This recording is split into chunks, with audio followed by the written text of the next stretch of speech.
সামগ্ৰী সমষ্টিৰ অন্তৰ্গত ৰূপহীহাট উন্নয়ন খণ্ডৰ সমীপৰ ভকত গাঁৱৰ যি 33 বিঘা মাটি যি পুৱাৰে পৰা যি উচ্ছেদ অভিযান চলিছে মই দেখুৱাইছো বৰ্তমান এয়া ভকত গাঁৱত বৰ্তমান উপস্থিত আছো আৰু এই ঘৰটো ইতিমধ্যে উচ্ছেদ কৰা হৈছে আৰু অৱশ্যে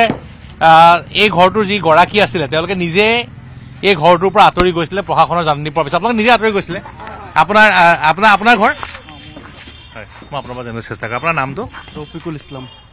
কিমান দিন হ'ল ইয়াত থকা আপোনালোকে আপোনাৰ জন্ম ইয়াতে ইয়াতে মোৰ জন্ম ইয়াতে হৈছে আৰু আপোনাৰ দেউতাৰ নাম আলালুদ্দিন দেউতাৰ ঘৰ ক'ত আছিলে অৰিজিনেল ঘৰ এই দীঘলী আছিলে তাৰ পৰা আপোনালোকে ইয়াত আছিলে ইয়াত আহিছে এতিয়া জাননী কেতিয়া পাইছিলে আপোনালোকে নটিচ কেতিয়া পাইছিলে নটিচ পাইছো এক সপ্তাহমান হ'ল এতিয়া আপোনালোকে ঘৰ যে ভাঙিলে এতিয়া ক'ত যাবগৈ আপোনালোকে এতিয়া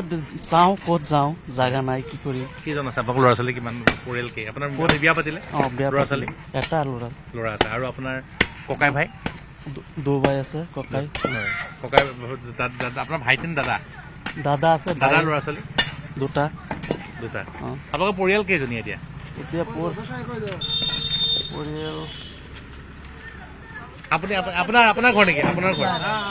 আপোনাৰ আহক আপোনাৰ নামটো চাইদুল ইছলাম এইটো আপোনাৰ ঘৰ আছিলে কাষৰটো এইটো মোৰ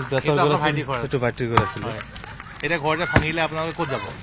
মাটি কিনিছে তাত যামগৈ মাটি কিনিছে আপত্তি নাই ভাঙিছে আমি যামগৈ এতিয়া কোনো দৰকাৰ নাই ভাঙি লৈ যাম ইটাখনি ভাঙি লৈ যাম মাটি কিনিছে মই দেখুৱাইছো বৰ্তমান তেওঁলোকে ঘৰ ভাঙিছে আপোনালোকে মাটি কিনিছে অলৰেডি এতিয়া আপোনাৰ বেলেগৰ ঘৰ বনাই যাব বনাবহে বনাইছো এটা বনাই দিছে আৰু দুটা বনাম পিছত নিশ্চয় আপোনাক ক'ত মাটি ল'লে এই তাতে এইটো ফিল্টাৰ ওচৰত তাত পাটৰ মাটি লৈছে নিশ্চয় মই দেখুৱাইছো এয়া এই ঘৰ আপোনাৰ নামটো কি আছিলে ৰফিকুল ইছলাম আৰু চাইফুল ইছলাম আৰু আলালুদ্দিন নামৰ এগৰাকী ব্যক্তিৰ ঘৰ তেওঁলোকে ইতিমধ্যে তেওঁলোকে চৰকাৰৰ উচ্ছেদ অভিযানৰ কোনো আপত্তি নাই বুলি কৈছে তেওঁলোকে কৈছে তেওঁলোকে ইতিমধ্যে মাটি ক্ৰয় কৰিছে আৰু ঘৰ বনাই পেলাই তেওঁলোকে ইয়াৰ পৰা আঁতৰি যাব আৰু প্ৰশাসনে উচ্ছেদ দিয়াৰ পিছতেই জাননী দিয়াৰ পিছতেই তেওঁলোকে উচ্ছেদলৈ ৰোৱা নাই নিজে ঘৰ ভাঙি পেলাই তেওঁলোকে আঁতৰি গৈছে আৰু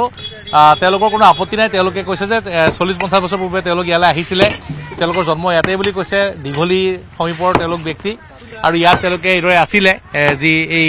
সোণাই নদীৰ পাৰত আৰু 33 বিঘা মাটি যি উচ্ছেদ অভিযান চলিছিলে সেই উচ্ছেদ অভিযান ইতিমধ্যে প্ৰায় সম্পূৰ্ণ হোৱাৰ পথত আৰু কোনো ধৰণৰ অশান্তি নাই শান্তিপূৰ্ণভাৱে ইয়াৰ ৰাইজে সহযোগ কৰিছে আৰু বৰ্তমান দেখিবলৈ পোৱা গৈছে উচ্ছেদ অভিযান প্ৰায় সম্পূৰ্ণ হোৱাৰ পথত ৰূপহীহাট আপুনি বিচৰা বাতৰি পাব কেৱল নিউজ 18 এপত নিউজ 18 এপ ডাউনলোড কৰিবলৈ স্ক্যান কৰক এই QR কোড গুগল প্লে ষ্টৰতো পাব এই নিউজ 18 এপ